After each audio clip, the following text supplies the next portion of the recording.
Warning, this episode contains depictions of graphic violence, swear words, teen angst, and extreme adult excitement about a made-up magic system.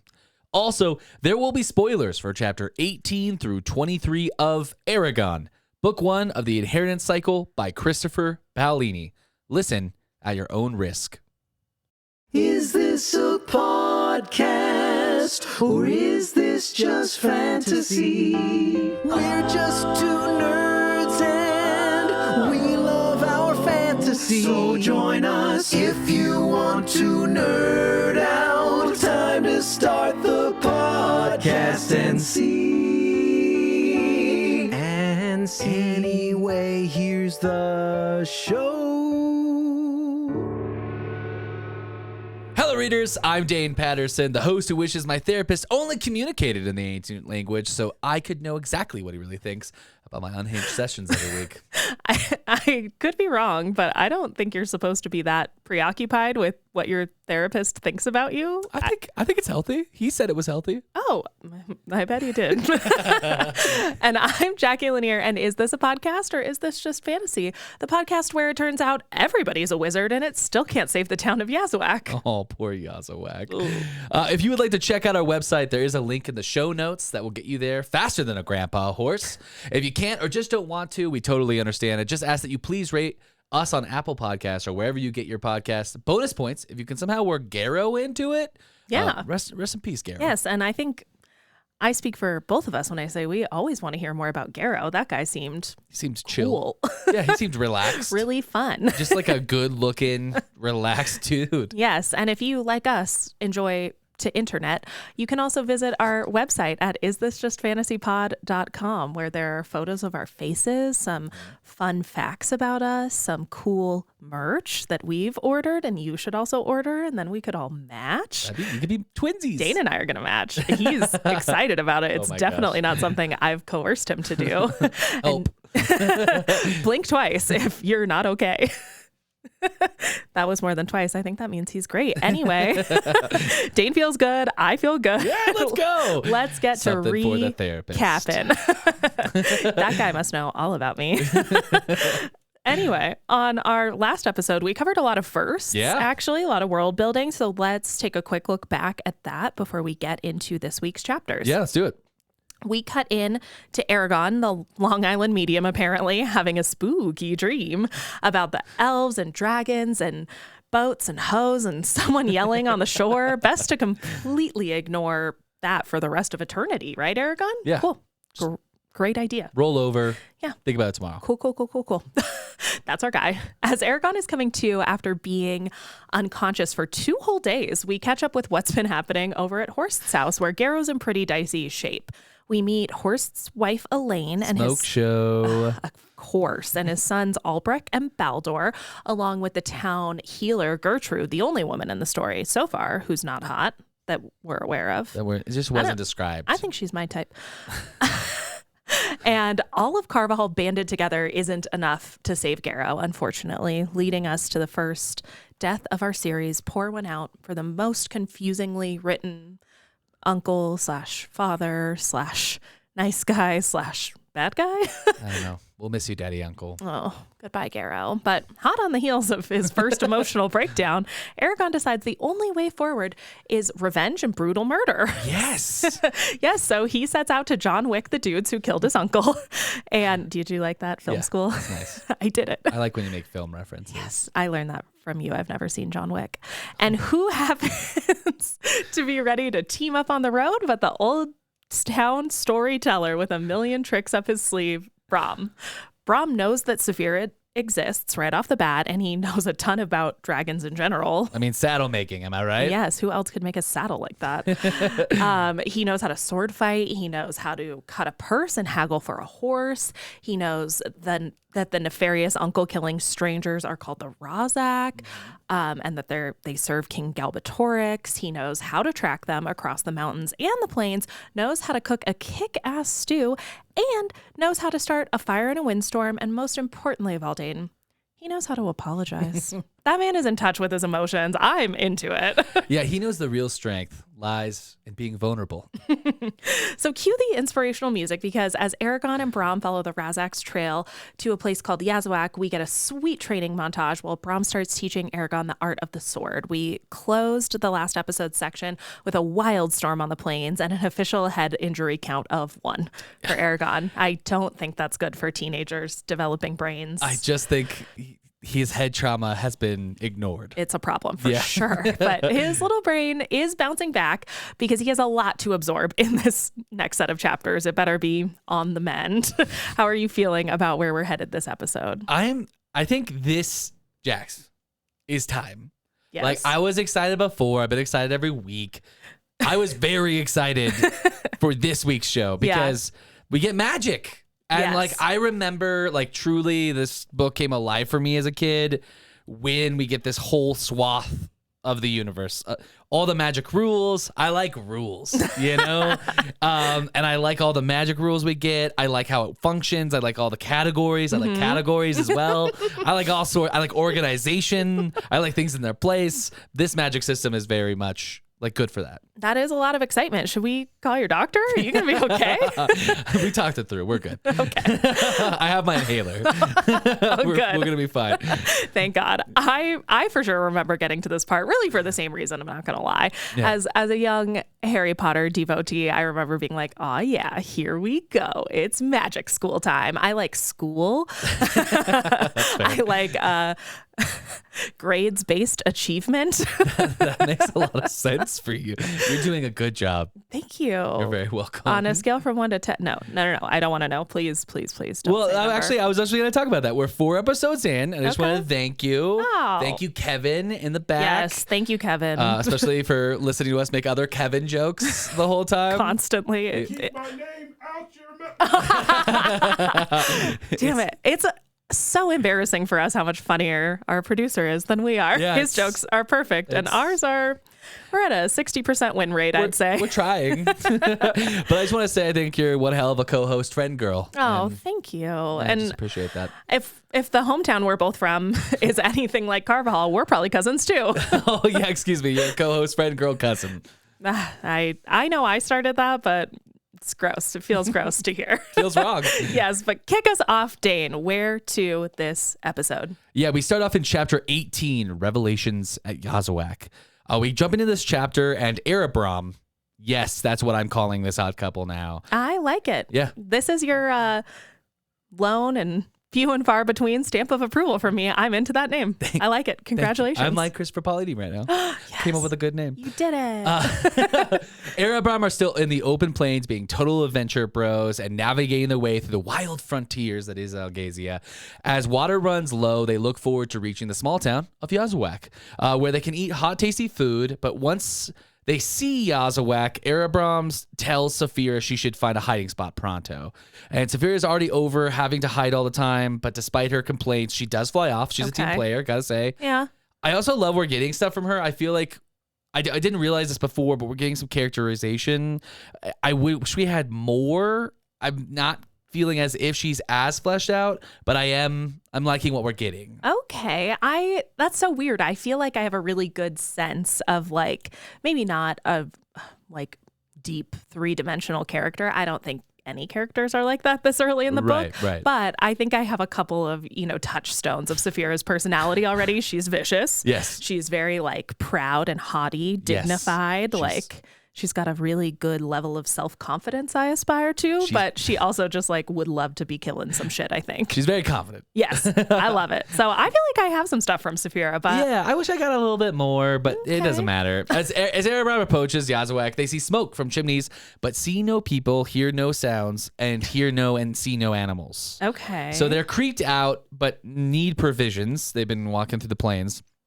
So they decide to pull their weapons and enter the village anyway, even though there's something sketch going on. Yeah. And as they enter the village, they see doors off hinges, windows broken, and oddly, Eragon's Gedway Ignacia, that silver palm thing, starts to tingle. That's That's new, right? Like that's not something. That's never happened before. Okay. Yeah, so we're getting a new thing. It's probably fine. An unfamiliar tingle is not usually a problem for people, right? Not for teenage boys. And I have to say, Jax, I totally forgot about this scene, and man, it shocked me. Yeah. It is very graphic. It's one of those things, 100% on a reread. I'm like, oh, this is a book for children? Yeah, in the center of the village lies the bodies of all the men, women, and children of Yazuac, piled into a mound, stabbed through with spears and black arrows. And the worst part is on the top of this mound of bodies sits a baby on top of a spear. I don't like it. It's dark. It's horrible. Eragon cries. He vomits. And in a rage, he kills like a raven he thinks is eating the baby. Which is he's just blind Yeah, with he's grief and rage. It's gross. He's never seen anything to this level before. So I think that's understandable. It's true. It leads Brom to say something I want to read because I just love it here. And it's like the sets of the class of like good, evil. It's good. It's good. He goes, those who love the pain and suffering of others. So basically, before I get into this, Eragon is asking who would do this. And Brom says, those who love the pain and suffering of others, they wear many faces and go by many disguises. But there's only one name for them. Evil. There is no understanding it. All we can do is pity and honor the victims, which I thought was kind of nice. Yeah. I mean, again, if that long list of Brom's accomplishments was not hint enough, like I'm definitely of the opinion that guy's good at everything. And on top of it, he's wise. Yeah, and that seems nice. Comforting. Yeah, he's like, we just got to pity these people and move on. Yeah. We can't do anything about it. It's horrible. Oh. Yeah, and I agree. There's no reason for this. It's just gross. Like, I get why Eragon's reeling. But anyway, Brom yells at Eragon why that's all happening because he tells him to right away he sees something on the ground. And he's like, the action is on. So Eragon rides off on Caddock, his grandpa horse, and he's punched right off by like a huge fist right in his stomach, like out of nowhere. It's an Urgle. Eragon starts running. Back. Yeah, they're back. Eragon starts running around on foot back to Brom being chased. Meanwhile, Brom is on Snowfire and he is fighting another Urgle with his sword. Despite Eragon tries like shooting his Urgle, that doesn't work, and he quickly just starts running back and forth. It's so funny while Brom gets knocked out. Well, he, unlike a certain pivotal character in Game of Thrones, learned the valuable lesson of run a zigzag pattern, my dude. Yeah, seriously. Oh my god. Eragon comes to save Brom. That just hit me. Eragon came to save Brom and charges the second Urgle, but rather than pull out his sword, the magical rider one, he does a drive. His deadly weapon that he's getting better and better at every single day. He practices every day. He uses that to kill the Urgles. No. He does a drive-by scratching with his nails. Like you do. He runs by and pretty much like scratches them. And is pretty much immediately trapped. Fights dirty, dude. Yeah. Because he runs past, scratches, they follow him, immediately trapped. Eragon's mind starts racing. He's like, what am I going to do? What am I going to do? He's got nothing. They're trapped in an alley with two Urgles. He's about to die. And I think he was about to use his nails again, his deadly nails. But instead, he starts thinking of the baby and all the horrible stuff he's thinking. And he's like, this is horrible. And he gets like this weird feeling like he might explode and yells the word we heard Brom saying while he lit the fire in the plains. Yeah. Brisingar, and the arrow, he like pulls his bow back as he's doing this and the arrow shoots. It goes right into the forehead of one of them. A magic blast explodes from the head. It kills the other Urgle, breaks the other dude's neck. Yeah. Right? And then the chapter ends with Eragon like sagging against the wall, weak, completely drained. It's so metal. Yes. It's like this whole thing. Magic. We got magic. I don't know. It's fucking cool. I know. You're a wizard, Eragon. I'm so excited. But we pick up chapter 19 called Admonishments. Right where you left off. Eragon is trying to stagger back to the horses and Brom as he slowly regains his strength. Saphira lands in a blind rage. Like she's picked up on Eragon's terror through their mind link. And she's just like, absolutely not. She knows that both Eragon and Brom have been hurt. She's extra pissed about that, but her spirit is soothed when she looks around and sees that Eragon has done a bunch of murders. I mean, it's very cute, but I kind of feel like maybe I don't want to know more about her. You're second guessing that opinion a little intense. bit. Yeah. Yeah, just a bit.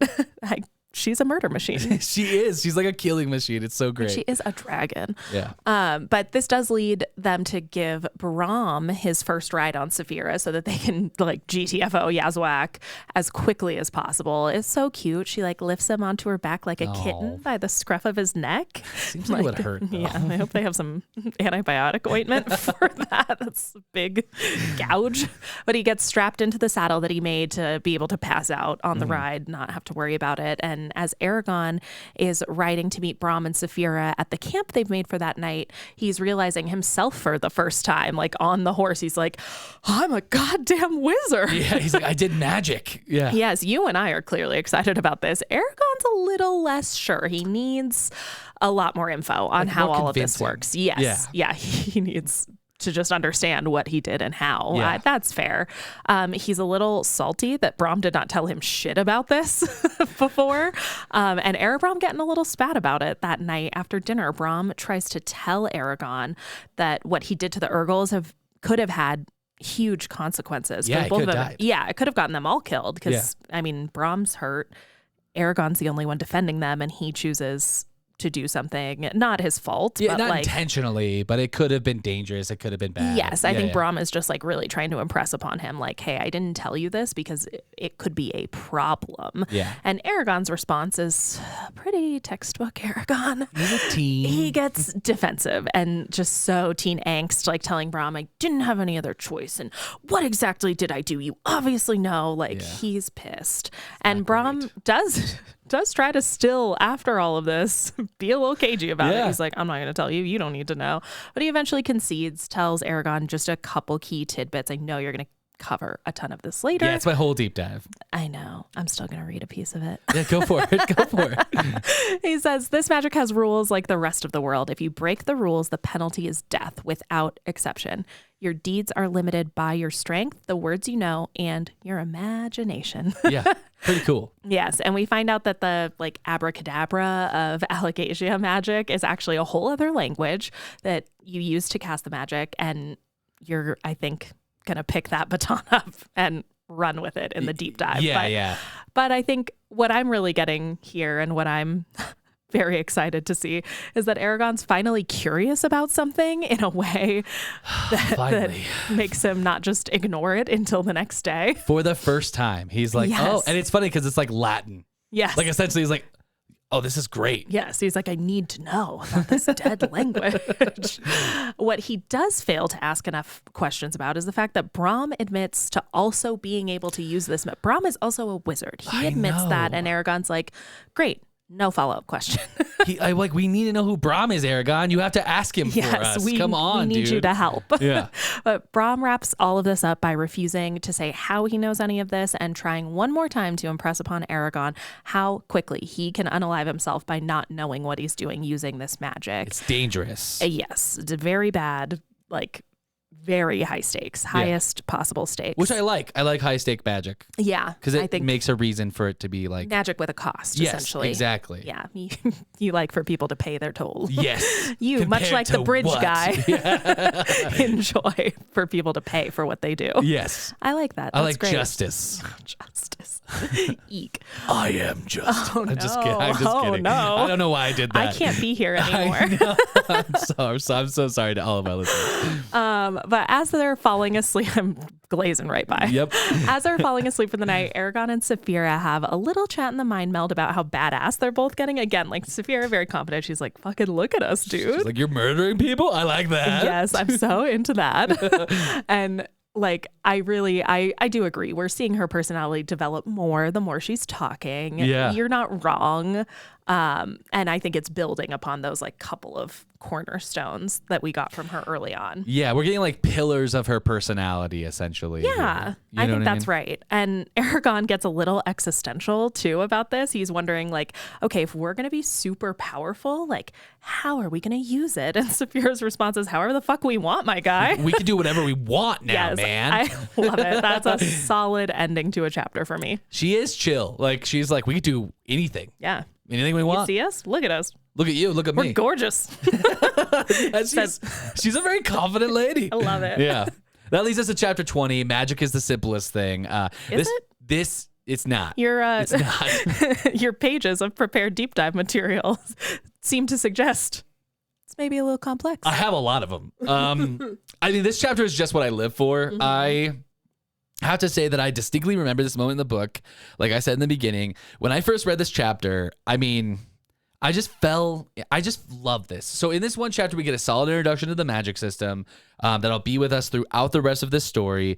It's a hard magic system, which is my favorite. And we learn the spellcasting system is dependent on language, which I also like. It's a little more involved and complicated system that I really want to dive into and like break down everything we learn and put it all together. But I'm saving all the country stuff for the deep dive. So we're going to skip over that. Our entire section of chapter summaries right now is just like, wait for the deep dive. We're going to get there. We're going to get there. It's coming. Yeah.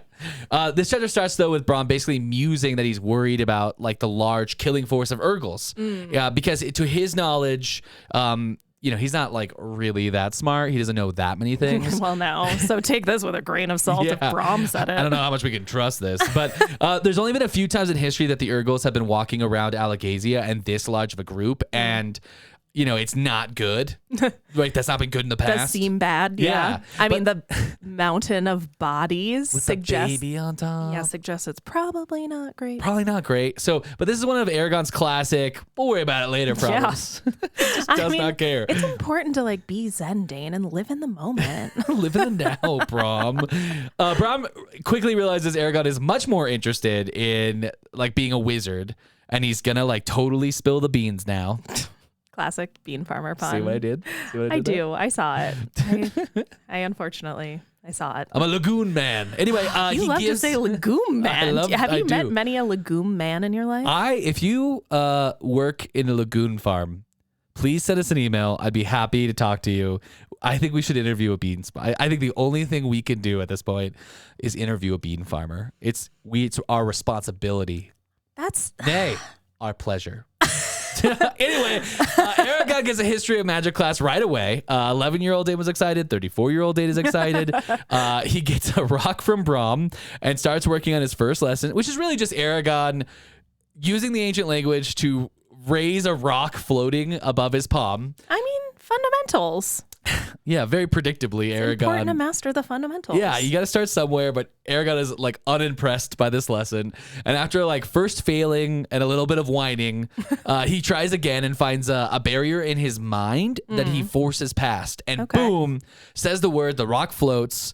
He's introduced to this, and then it is instructed to keep trying for the rest of the day over and over and over again. And basically he gets exhausted and he hates practicing. He's a teenager. He's like, I don't want to do this. I was gonna say, I used to, as an older teen, teach dance to younger teens. Oh, really? When I was in high school. And yeah, this is absolutely textbook. I remember like giving them a combination and being like, okay, try this. And they'd be like, we can do harder stuff than that. And I'd be like, come on. Not well. Show me you can do the thing I asked you perfectly. Yeah. And then we'll do harder stuff. I was not a nice teacher, also, just to be very clear. I don't think that was good, but I can confirm this is an attitude many teens share. Oh, yeah. I was a middle school teacher for a while, as we talked about last episode or the episode before. And I have to say that, like, it's my experience that they also don't like practicing. Yeah.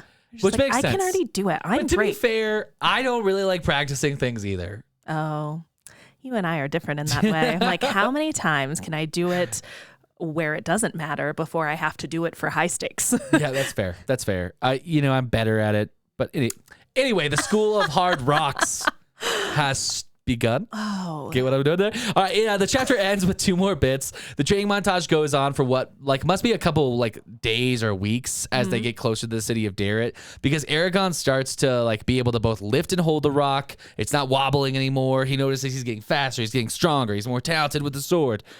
He's pretty happy, actually, that Brom is going to sleep with some bruises, too. He's, like, super pumped about that. What an interesting thing to be thrilled about. He's, like, it's intense, Eragon. Jeez. Yeah. You could calm down, like, a little bit. Yes. I think this is maybe, like, I don't know. Do you think there's any chance that through the mind meld, like, he and Saphira are picking up traits of one another's personalities? I do think he's getting a little bit more of, like, murdery? I win. Yeah, like I think he's getting a little more aggressive, like competitive maybe. Okay. Seemed like he was more of a Competitive is a really nice way to put that, Dan. Yeah, You're good on a euphemism. Eragon does have one magical dream, so I'm gonna read it out loud because we think he had a prophetic dream earlier or a weird dream, or maybe he was seeing something that was happening. But I'm pretty sure this is just a nightmare. But we're gonna read it anyway. He saw Garrow and Roran at home, sitting in the destroyed kitchen. They asked him for help rebuilding the farm, but he only shook his head, and with a pang of longing in his heart, "I'm tracking your killers," he whispered to his uncle. Garrow looked at him askance and demanded, "Do I look dead to you?" "I can't help you," said Eragon softly, feeling tears in his eyes. There was a sudden roar, and Garrow's transformed into the Yazuac. "Then die!" They hissed, and they leapt at Eragon. I do have I don't know, a note, a question about the writing. We don't need any notes. We're good. We're solid. Stop I'm it. just kidding.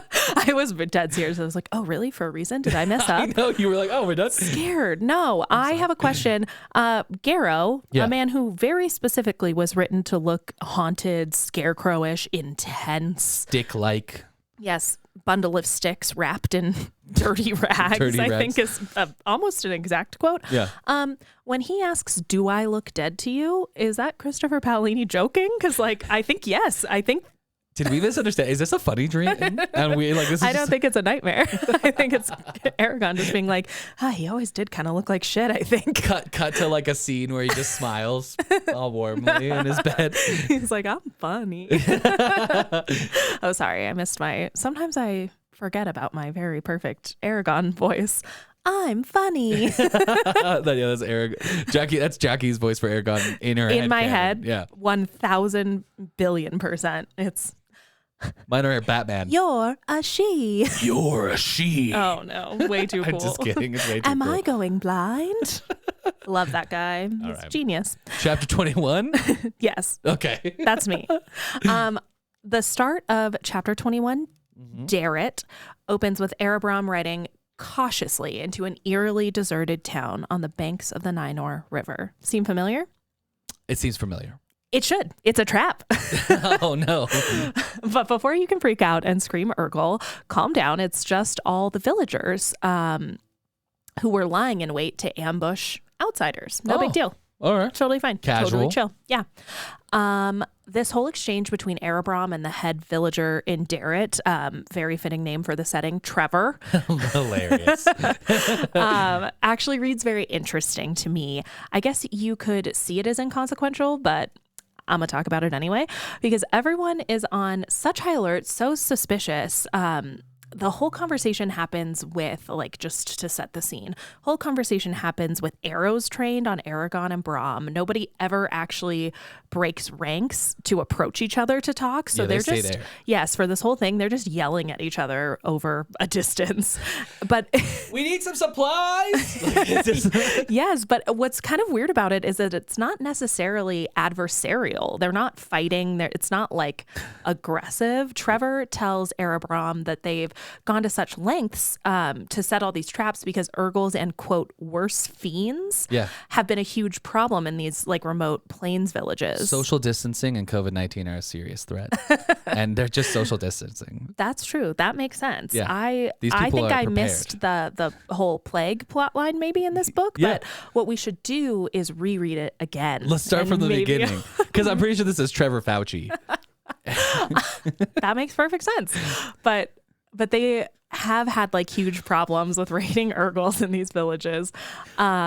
And Brom breaks the news about Yazuac to Trevor. So he's like, yeah, we noticed a bit of an issue in your neighbor's town. Oh, this was sad. Yeah, so the people in Darrett are sad about that. They knew people in Yazuac. They're clearly spooked about the chaos in the Empire that I feel like have been getting drips about this whole time. I mean, for propagandists. But... yes. But Trevor says they're unwilling to move from their home to avoid the increasing Urgle attacks. So I think that's kind of interesting. They're like, we're going to stick to our guns. If we die, we die here. I kind of like it, though, because I think it's realistic. I think there's in the real world, I think people get really hung up on why don't they just move or that type of vibe or just go somewhere better. I think homes and family are really important. Yeah. I think especially for agriculturalists. Yeah, right? I think that makes Farmers. sense. Yeah, it makes I sense. could see that. Okay. The people, though, of Darrett end up selling Erebrom all the supplies they need and part ways as Brom promises them that he'll spread the word about their plight, essentially, as they move through the Empire. He's going to be like, y'all's neighbors are not doing well. Maybe we should, I don't know, rile up some opposition to the Emperor. I don't know. I'm sure there's a reasonable explanation that Val has. Yes, but as they leave Darrett behind, Eragon and Brom start to talk for the first time to each other about sensing other human people's consciousnesses. Brom sensed Trevor's intentions when they were talking. Yeah. To know that he didn't mean them harm. So that's why it wasn't like, oh, swords out. Bad shit's about to go down. He knew already that like Trevor was going to be chill. Mm-hmm. And Erebrom go back and forth a little bit about kind of the implications of invading somebody's mind, essentially. I don't know how else to put it. Like, yeah, they basically are talking about the like ethics. Yeah, of like, this. is it a violation? Do we care about privacy? TBD. As they talk, we do get a couple of interesting, like, crunchy nuggets of info. Apparently, anybody, magical or not, can learn to talk with their minds and connect consciousnesses. And also Eragon is mainly preoccupied with knowing when someone's in his mind. Yeah, he's like, I don't want it. I don't like want it. it. I don't stay I away. feel tingly Stranger feelings danger sometimes, and I don't Yes. want anyone in here. Yes, and he really, really wants to make sure he learns how to keep people out, which Brom tells him will be something that feels similar to when, remember, like, Saphira shut Eragon out. Silent mode. Yeah. Yeah. Yeah, when you just put it on silent, do not disturb for the day. It's a do not disturb situation. Exactly. But yeah, when Saphira shut Eragon out, when Eragon did the same thing to her, when they're in like emotional turmoil, apparently you can train yourself to put them walls up. So Eragon is living pre-cell phone. Currently, he can only get calls. No, Dane, I think they're cell phones. What do you mean he's living pre-cell Like, you phone? couldn't, originally in my Nokia, I couldn't put it to silent. It was like off or on. Speaking of Saphira, a thing we were just speaking about, she's pissed. Yeah, she's not happy. Yes, when they meet back up after Darrett, she's like, you guys are always fucking getting into things when I'm gone. Like, you send me away. You could have been killed in that place. I'm not impressed.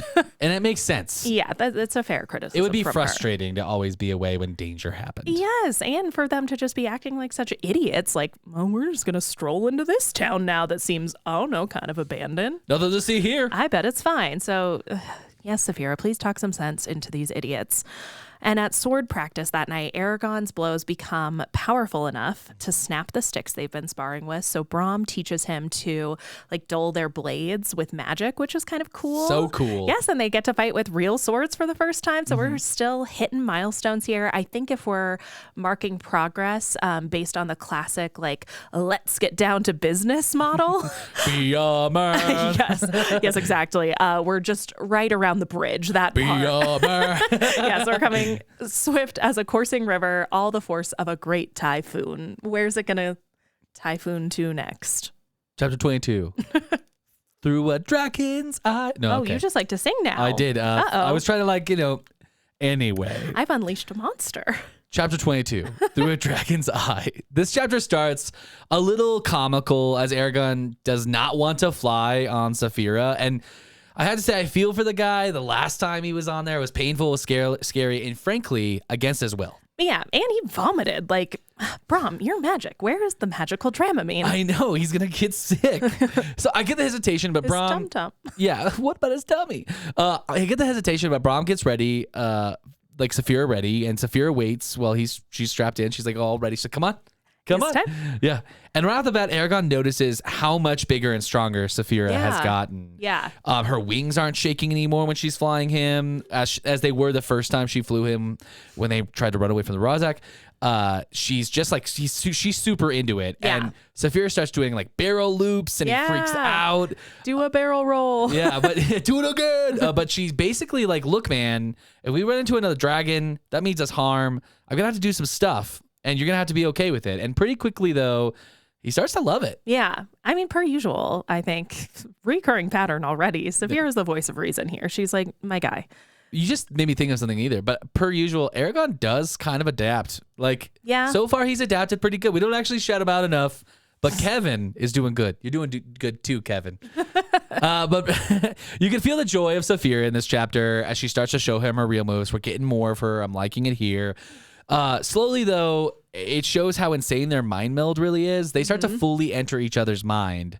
And it helps Eragon even more because he can feel Saphira's muscles see as she sees, which is crazy because she sees in shades of blue. Yeah. Which is really cool. I know. I did like that because you kind of, I feel like for me, especially as a kid, reading this, you start to say, oh, we're going to see through the dragon's eyes. And it's like, oh, we get it. Everything's going to be like grayscale. She's an animal. She's colorblind. And I was like, ooh, no, cooler than that. Different than that.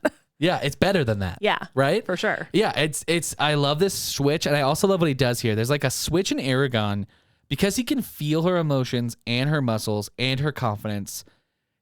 It's almost like he just clicks. Yeah. Like he loves it as much as her. It's like a balm for his nerves. It's like, okay, she's got me. Yeah. I have zero fear now. Yeah. And right at that moment, Braum ruins it by the afternoon.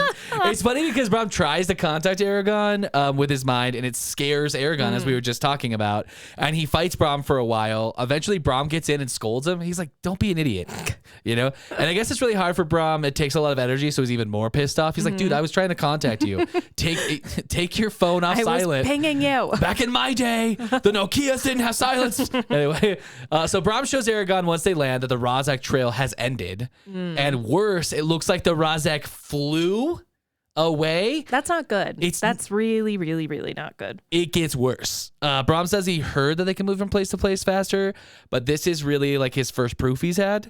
And he does mention there's no way they're dragons because dragons hate the Razak, apparently. We did learn that. Well, yeah, from Saphira. She definitely, based on our anecdotal evidence, it was like ancestral. Yes, Yeah. She definitely instinctually was like, absolutely. What was that tirade? Blood, murder, Murder. soul killer. Yeah.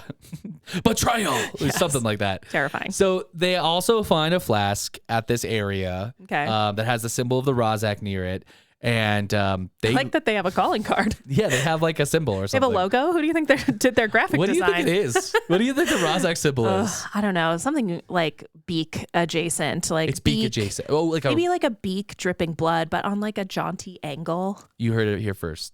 Jaunty angle. The beak. angle's jaunty. They might be murder monsters, but they're nothing if they're not whimsical. Yeah, so oh my gosh. So the whimsical like boogeymen fly on some type of horrific mount. Yeah. With a flask that has a symbol on a jaunty angle. And it has a magical flesh-eating acid called Seether oil. Like I said, whimsical. Yeah, it's whimsical. And Eragon deduces it was used on his father-uncle Garo, Oh. R.I.P.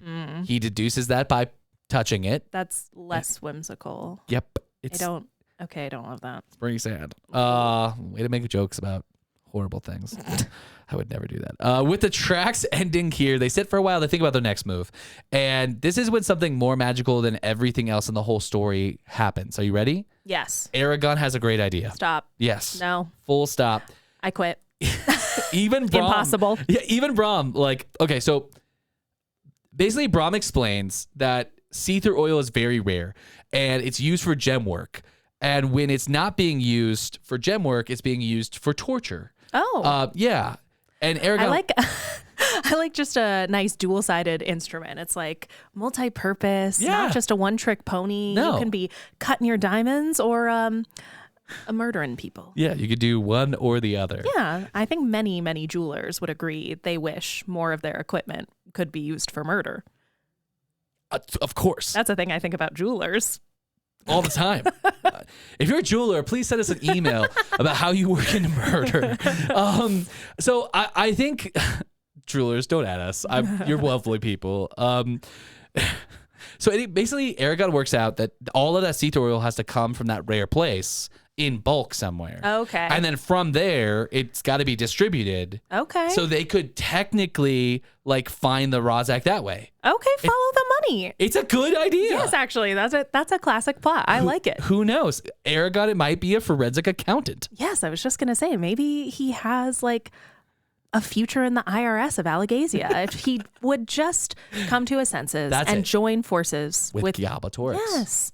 our rightful ruler. Yes. Of And the then empire. he and Saphira could just fly off collecting taxes and hooking up criminals. Right? Tax evaders. Tax evade. Yeah.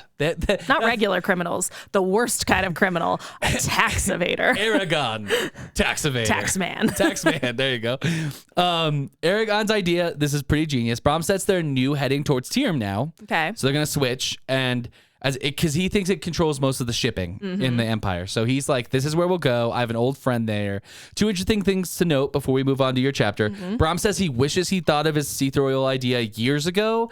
So we learn here, I think, a hint that Brom is anti-imperial, maybe. So And he's known about the Yazuac for a long time, apparently, and like Yes. been trying to like low-key locate them. yeah, he's trying to like take him out. Yeah. So I'm starting to think he might be an agent of the terrorist organization, the Varden. Eragon better run. He's been traveling with a terrorist. He might seem like a cool and competent guy, But it's all ruse. All terrorists do, don't they? Oh my God. Eragon is going a bad to take. Yep, that's a bad take. Eragon's going to fly with Saphira every other day to Okay. start practicing riding, Okay. and they head off. It's very cute. Beautiful. Yeah. I think that takes us to our last chapter for this episode, chapter 23, A Song for the Road. We open this chapter with Brom waxing poetic about the beauty and majesty of the ocean now that they're heading for the coast. Like, Yeah. Eragon's never seen the ocean, and Brom's like, let me tell you about that brutal and and vicious temptress, the sea. It's very funny. And I had no idea that Brom was giving us, like, on top of everything else, he's got coastal grandma vibes. I love that for him. Just like a rocking chair and a porch. Yes. Looking out at my big ocean. cardigan. Yeah. Lobster night, a lobster grill. Yes.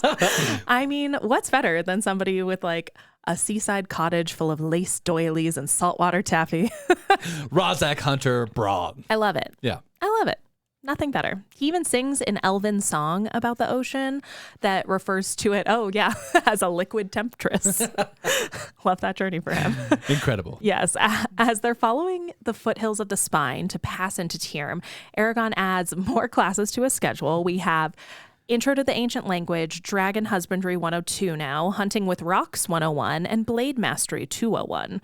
So basically, Eragon is on that rise and grind lifestyle, bro. You gotta hustle. Yes, he's getting some gains too. Directly from the text, his arms became corded and his tanned skin rippled with lean muscles. Everything about me is turning hard, he thought dryly. Gross. Listen, I didn't write it. It is funny though. Gross. But as they draw closer to Tyrm, Brom gives out character assignments for the big school play Oh my God. approaching in the spring. By which I mean they decide to use different names to enter and move about the city. They're going Right. to try Oh, I to love conceal this. their identities. And we close this episode section with two things that are just textbook Eragon. He has zero questions about why Brom is so good at assuming a fake identity. Doesn't even think about it. No, and he has no understanding of the way that geography affects the weather. It is a little weird for a beam farmer not to know Yes, this. like you would think this guy is maybe a little in touch with the land. It's really giving like, am I blind? Why are my cheeks wet?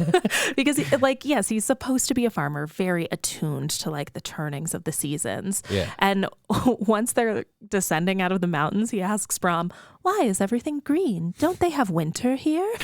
Eragon. Dude, big face palm. But that's where we leave this. Hold on. Isn't before we leave this chapter? No, we're leaving.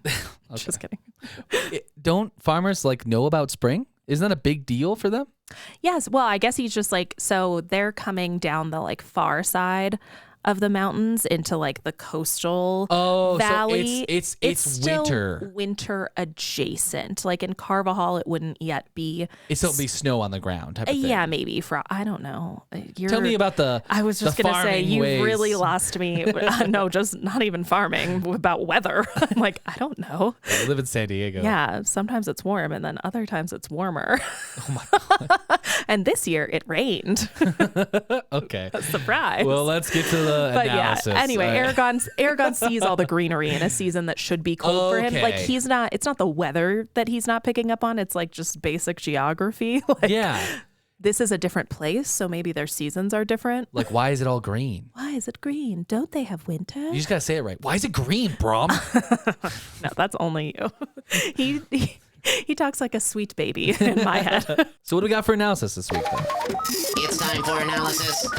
Yes. So that's going to wrap up what happened plot wise. And before I let you get carried away on the magic system, it's coming. Hold on. You can do it. I want to so bad. You're so close. I do want to talk about a couple of through lines that I noticed while reading this section. So for me, a lot of this passage connects back to the idea of morality and the question of whether it's something that's black and white or kind of a much grayer proposition. I think this is really something Eragon's grappling with in this section, and there's a lot that reinforces that. So we open on one of the most jarring scenes in the entire series. We both talked about it, the pile of bodies in Yazuac. Like, it reads very torture porn to me, unfortunately. It's very dark. Yes, by which I mean, like, I think what Christopher Paolini maybe is trying to do is make it abundantly clear that this is gross, this is bad, this kind of murder and torture. There's evil. Yes, it's unacceptable, black and white, irredeemable evil. But very shortly after we've seen that, Eragon does his first murder, and like right after, right away, yes. Yeah. And it's interesting because he's thinking about getting justice for Body Mountain and his own need to survive when he casts his first spell, kills 2 Urgles, and that would normally imply that we're going to look at this killing as necessary and firmly on the right side of morality. Like the way it's framed at first. Yeah. The way he's thinking through it before he does it. It's like he's okay with it. That's how it seems, but Christopher Paolini does do something in the following sections that I want to talk about because Eragon spends the rest of this day being pretty sullen, like curt, defensive with Brahm and Saphira about what happened and how he killed the Urgles. And just given everything we know about Eragon's capacity to deal with his emotions, I think that kind of behavior is kind of belying the idea that he's unsettled about what he's done and why he's done it. Like he doesn't feel like he did the right thing, I think, in some ways. He's shook right now. Yes, exactly. Okay. And speaking of the magic system, actually, and him doing that magic, I think we're continuing to explore like some aspects of morality through the magic that are some shades of gray, like just hours after casting that first spell, doing the first murder, Eragon gets pretty in his feelings and existential about what it means for him to have power that other people don't and what responsibility he might have to wield that power in a way that's like just. That's the conversation he and Saphira kind of work through. Classic like Spider-Man situation. Yes, exactly. Yeah, exactly. But I think I like the idea that here in this early part of the series, we leave that question open-ended for now. It's not something that Christopher Paolini gives us an answer for. We don't know right away where everybody's going to fall as far as like answering that particular conundrum, as far as like knowing what your responsibility is if you are verifiably more powerful than the majority of the people. Yeah, I like it because it's leaving room for the reader to make the kind of their own decisions here at this point. And I think what he's setting up as well is having something to come back to continue exploring this like black and white versus gray paradigm moving forward through the series. So I think it definitely is a theme here in this section, but I really get the sense it's not going to go away. So so if I understand, like there's going to be black and white in this story. Yeah. But also there's going to be shades of gray. Exactly. It's a good and evil battle, maybe. But I don't know. I think I'm still torn. I think for me, the theme is not necessarily like black and white or gray. It's questioning what morality is. Yeah. Is it black and white or is it gray? And like we're getting kind of arguments for both sides. Okay, that's in cool. This section. I think it all connects back to like, okay, some things black and white for sure. But a lot of stuff, maybe the majority, I think for me reading, is grayer. It's a little murkier. It's not something that's... Depends on where you sit. Yes, compared to what? A thing Dane almost never stops saying. Yep. But the more we learn about the magic, the more like classic moral conundrums pop up. After the confrontation at Darrett, Eragon and Brahm start talking about your like everyday run-of-the-mill invasion of privacy, mental autonomy concerns, stuff you and I talk about all the time. Classic. Yeah. And as soon as we find out that Brahm was sensing Trevor's intentions, Christopher Paolini really starts to ask questions with Eragon as our proxy to ask them about why that would ever be necessary and if it is just plain wrong or somewhere in the middle. Again, it's the questioning aspect that I'm finding is kind of the theme here. Yeah. Like, what is it? What's the answer? And I don't think there is an answer, right? No, that's why I like it. That's why why I said, like, I think this is something that a lot of these books are going to end up exploring is this idea. And as I'm going to wrap up this analysis, let you get to magic. It's happening soon. I want to point out that as we're moving from our like early small town pastoral setting to like more metropolitan locales, like We still haven't made it to the big city yet. no, not yet. I mean, Tyrm's supposed to be a big city, but even I think like Yazuac and Darrett maybe are bigger than Carvajal It sounds like they're all Yeah. bigger, or at least like similar. in size. Yeah, I think I would guess. We're taking a pretty abrupt turn towards things being like darker, more complex, morally murkier. Like I think that shift in our setting is kind of reinforcing that, and I find it interesting. I've read some interviews with Christopher Paolini and like looked at some facts, I think. Hopefully. I mean, the internet's never wrong, right? No, it'll just tell you the truth. Yeah, so this is a 100% verifiable facts. But I think Christopher Paolini was born in Los Angeles and pretty young in his life. He moved to Montana, Okay. I think, where he lives now. And I'm curious if some of this exploration of things like being more difficult, more complex, maybe a little like grimier in a way, Okay. is connected to things being more urban. If maybe Christopher Paolini as a person favors that more idyllic, like simple rural lifestyle, and that was something he picked up on early in his life and around the time he wrote this book. Like coming from like really, I mean, if you've ever been to LA, it's it can be it's sprawling and dirty, and yeah. there's some like areas that just look bad. Even the areas that look good are right next to areas that look bad. Yeah. It's easy to dislike LA, especially the further you get away from the beach, right? Yeah. And I think, yeah, that makes sense. He goes to Montana. Okay, I get what you're saying. Yeah. I think you're right. I think it's kind of interesting just knowing a little bit about his history. Dane, Yeah. Can I do it now? are you ready? Can I go? I mean, you can keep talking about my weird shit, but it's time. It's time for a deep dive. So Brahm explains magic like this. We learned several different types of magic users and the origins of their magic sources in this section. We got riders who cast magic because of their connection with the dragons. That's them. We have sorcerers who can cast magic as well, but use spirits to accomplish their magical task. Brahm also mentions this is similar to shades. Don't know how yet, but that is similar. Magicians seems to be able to cast magic innately. I'm getting that vibe. They're the ones that get their magic power from within. Okay. Maybe they're born with it. Maybe it's Maybelline. Then we have witches and wizards. They seem to be able to cast magic as well, but use potions and maybe other external means outside themselves to do that. Okay. It is not explained. No. So once you're one of I those, explain it. yeah. Once I would, but I don't have enough. I know. Okay. So once you're one of those, you have the next step. Brahm explains that you have to access, like you have to have access to the magic, like one of those groups. And then once you're there, you got to identify it within yourself. Eragon describes his feeling as a bump inside his consciousness.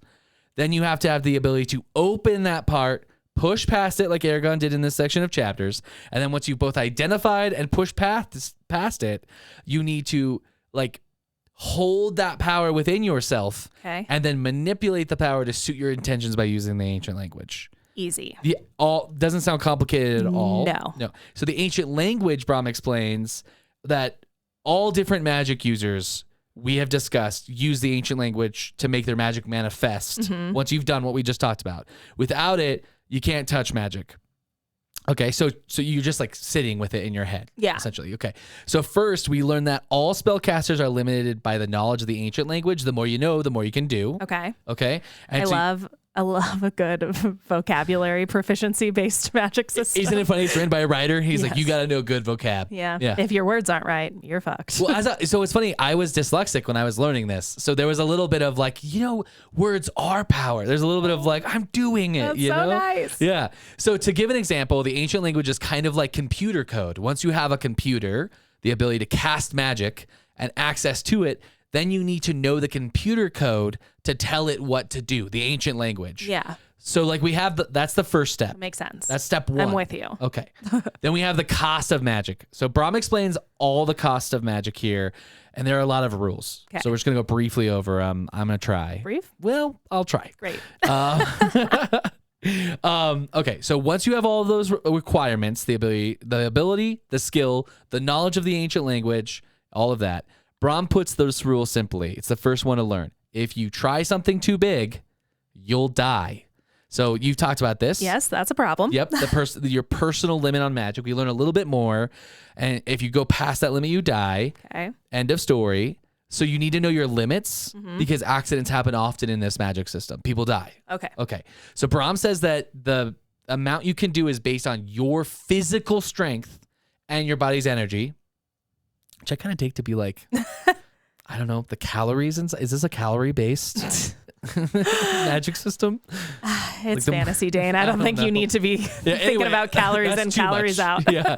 It also seems implied by Brahm's explanation that you can grow past that limit to a point that, like, what is initially very hard, like making a stone float, becomes easier once you grow the magic muscle, so to speak. Okay. So you can't go to your end right away. You got to work up to it. I think what that tells me, like if we're talking about making things float or like making things burst spontaneously into flame, that kind of thing, I think that tells me the energy here is metaphysical. You know what I mean? That's what I mean. Like, does everybody have a different metaphysical energy gauge? Capacity. Yeah. I think like so. Anything that is just dictated by like a physical characteristic. Yeah. Maybe this is something that just is like in your DNA.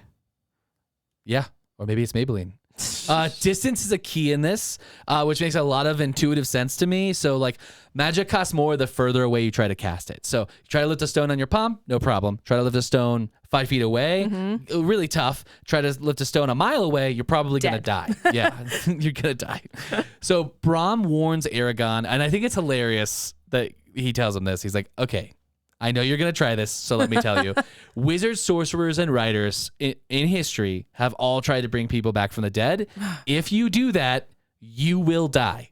Please don't do that. Yes. So you can't bring people back from like the dead, which is actually a good, hard line in the sand. Yeah. I like this. Yes, There's sure. No coming back from dead. I think, obviously we both, obviously, we've both read a lot of fantasy, and I think the magic systems that do allow for that, just things get a lot stickier. There's a lot of... It's kooky. It gets a little kooky, and I think there's a lot of guardrails you have to put in place if that's something you want to include, and if it's not done right, it feels inconsistent. Well, it lowers the stakes of the story. Yeah, that too. You know what I mean? I think it also, not only does it break the magic system, like you were saying, I think also the more important thing is it lowers the stakes of the story. Yeah. It's like, oh, well, he'll come back. Yeah. You know what I mean? For sure. So finally, we learned some additional things about the ancient language outside of the spellcasting use, which I thought this was super interesting. Animals seem to understand the intent, if not the words or exact meaning of the ancient language. So Brahm tells a bird that he would not hurt it in the ancient language, and it just like comes. So he's like Snow White. Yeah. I like that. Again, coastal grandma. I think this fits. That's canon. Is Eragon just dopey? He's just savage. I know, that was mean. He's at least, I don't know, sneezy. Is there a winky? Does that make No, that's a Teletubby. Saphira would be vicious. There's no vicious. Yes, yeah. No. Okay. Well, while speaking the ancient language, it is impossible to say an outright lie. Okay. So I could, for instance, say I don't like Eragon because that is not true. I clearly like it. Yeah. So I could say in the ancient language that Eragon is fire and more people should read it. That'd Eragon be possible. is fire and more people should read it. Say it in the ancient language, Dane. Dufraka? Nope. Brunduga? I regret that. I went with it though. Okay. Because that's totally true. Brahm says that those who speak the ancient language are bound to their word. Okay. So, I take that to mean if I were to swear something in the ancient language, I would be like locked in. Yes. Like I would be unable to not do that. So we should watch. Again, I like that as a stake in this world, Because you really could mess up. Yeah. Yeah, you could swear the wrong thing. Good old Chekhov's ancient language oaths. Is that the one with the cat? Or that's just No, that's Schrodinger. That's Schrodinger. I get Schrodinger with the cat, Chekhov with the gun. There he is. That's okay. Yeah. All right. It's both alive and dead, the gun, right? No. Okay. That's so gullible. Yeah. No, let me tell you. I'll tell you about it. Okay. So we also learned that in this world of like the ancient language where everything has a name, That means that people have like true names. Okay. And it makes people have power. So those who speak the ancient language have two names.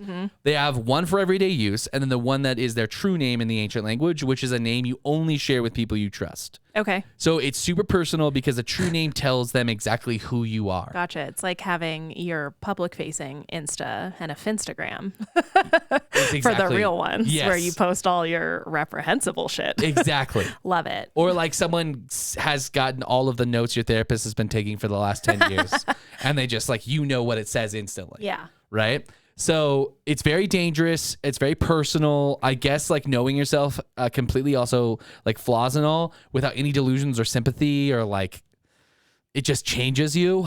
You know what I mean? To be in possession of that information. Yes, if you know your true name, it's hard. So Brahm mentions that many magic users have been driven to madness when they hear their true name, and that most who don't go mad just try to forget it.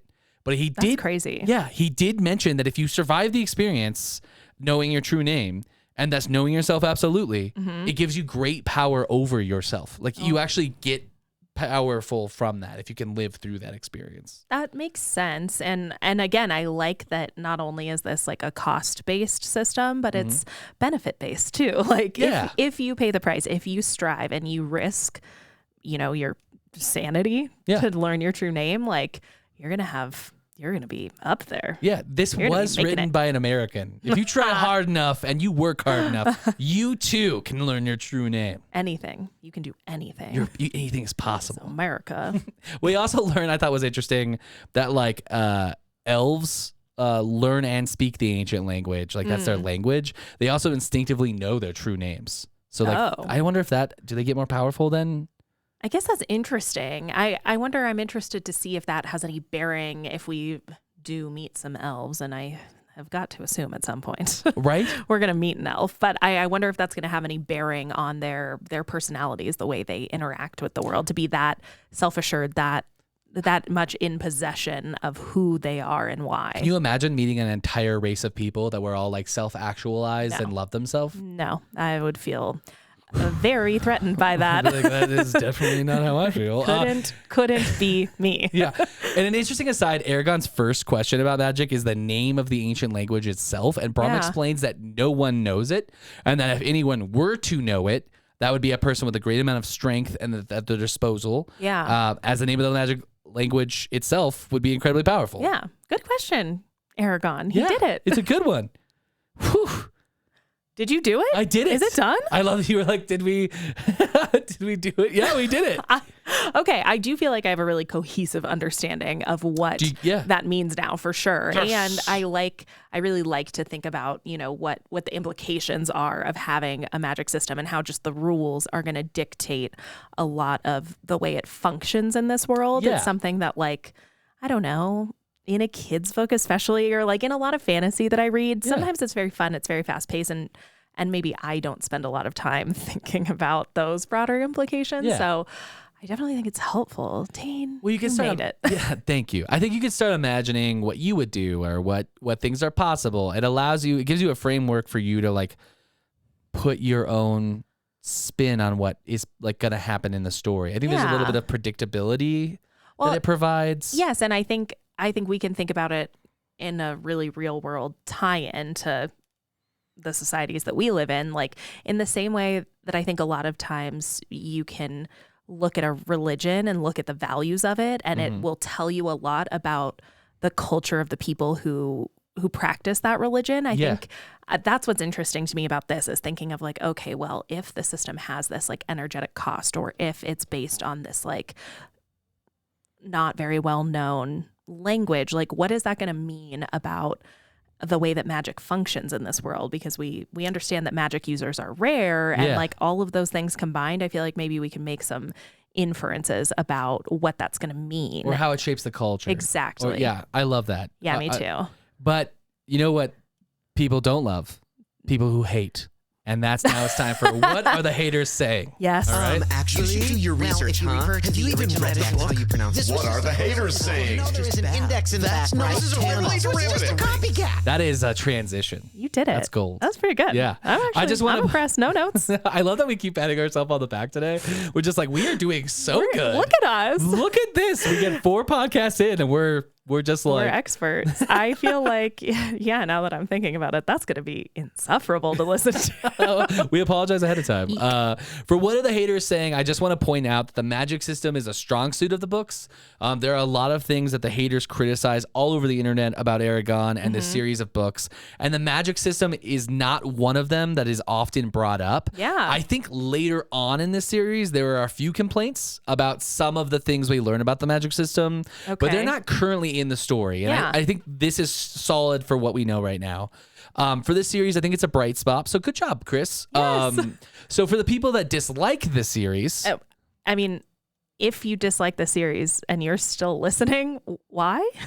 is our unbridled enthusiasm like winning you over? Is this working for you? I think they're hate listening right now. Oh, that's fair. Yeah. Please don't at me. My delicate insecurity cannot handle it. I say the hard magic system alone, with all of its rules, is a pretty good addition to the fantasy genre. Yes. It makes sense. It feels like magic that is old and classic and has already existed, but is actually very new, and frankly makes much more sense and is much more stable magic system than, say, like the Harry Potter series, which I think is the cause Shots fired. Well, here's the thing. I think the cause of a lot of criticism of Harry Potter is really that the magic system is it's a light magic system. Listen, I like that J.K. Rowling just came in wrong and strong, being like, they do magic. It doesn't matter why. Don't ask me any questions. And she never addresses it in the whole series. Like, at least she didn't try to be like, well, let me give you a half-assed explanation. So for a light magic system, I think it is fun. Yes. Like that's what's fun about them, right? They're just not complicated. There's no rules, really. Yeah, it is right? interesting. I'm just now realizing after, too long. We're about to out ourselves about how old we are. But after 2.5 decades of knowing you, I think I'm realizing that maybe your love of crunchy stuff like D&D magic systems very specifically, especially in the books you read, it's probably because your foundational fantasy intro is Eragon, something with like a pretty well thought out hard magic system. It's something you could like grasp onto, have defined boundaries that like are consistent pretty much throughout the story. Like, it's a chicken or an egg. It's a chicken or an egg thing. Yeah. You know what I mean? I think you're right. It might be the case. Yeah. This is your villain origin story. But what I'm really trying to say this week, all right, is that the inheritance cycle magic system created by Christopher Paolini in the inheritance cycle in the Eragon book is certified hater proof, and it's getting the certified hater proof stamp of approval. Wow. Yeah, congratulations, Mr. Paolini. You did it. You've outdone yourself. Mark your calendars, everyone. It's a special day. It's our first one. What an illustrious award to have from a podcast no one's ever heard. Yeah, right. You just got an award that you didn't know existed, but it's all Nothing yours, comes Paolini. with it. There's no cash prize. There's certified hater proof. Yeah. Amazing. I love it. I'm impressed, actually. Yeah. I think, where does that leave you, like, with regard to this section? Are you, like, ready to move on? Are you... Yeah. I know you had fun reading it. I feel like, again, I don't have to ask. Oh, we my can God. do it again. Want to run it back, Kevin? Yeah? He probably does, but not because it's good, Dan. Yeah, he's like, I got notes. It's bad. Yeah. I don't know. I think this part of the book is so cool because we got like training montages, action, monsters. We're learning about magic. The world is growing. We're seeing other communities. You know, Eragon seeing other sections of the world. I just this is where the book is really starting to. I said this last week. I know, but it's even more this week. Strong agree for me. I just think this is like a pacing thing in this part of the book. It's picking up, it's continuing to pick up, ramp up. We're learning more. We're diving deeper into our characters' personalities. So I think... And they're all likable. Like, Brahm is likable. Yeah. Saphira is sassy and cool. Yeah. Like, and like confident. And Eragon's a dopey teen, but I think like you project, you're like, okay, I wouldn't know either. You know what I mean? guess in for any ways that maybe he's not... The word I would use, maybe it isn't likable all of the time. There's obviously stuff to love about him. He's endearing. Right. I think there's a real connection there. It really is written in a way. Again, I think something I kind of return to in a lot of these sections is that, like, it really puts you back in your feelings, how you felt when you were like that. I really think the writing is done well to create that effect on the reader. And I think that's why the story is really engaging, not just to us, but we're not the only people out here who are into Eragon by obviously a long shot. A lot of people love I think this a lot of series. people feel that from it, and it has that kind of authenticity to it. So I'm excited to see if he grows up into a washed 30-something. No way to know how old, how many somethings, but 30-something who talks about Nokia phones on a podcast. Probably not. That's greatness. Is that where we're all growing? That's greatness, Jacqui. Well, on that note, thank you for listening. We really appreciate you. If you're listening to our little podcast, we just want to thank you for going on this ride with us. That's all for this episode. Make sure to rate and review, especially on Apple Podcast. Check out our social media at Is This Just Fantasy Pod on TikTok or at Just Fantasy Pod on Insta and Twitter. I love it. I feel like during your plugs now, I'm doing like stage mom. I'm like, yes, get it. You can do it. Thank you so You're much. there. I'm like nodding along. I probably look like a psychopath if anybody's watching this on YouTube, but that's me. You want me to run it again? No, thank you. If you would like to keep pace and read along with us for the next episode, we're going to be covering chapter 24, A Taste of Tears, through chapter 28 of Reading and Plots. A taste of tears. Yes. I hope it tastes good. Tasty Or morsels. is We'll this see, just but a reading and plot. fantasy? We're just two nerds and we love our fantasy. Come on and listen to us next time. Find out what our deep dive will be. Thanks for catching our show.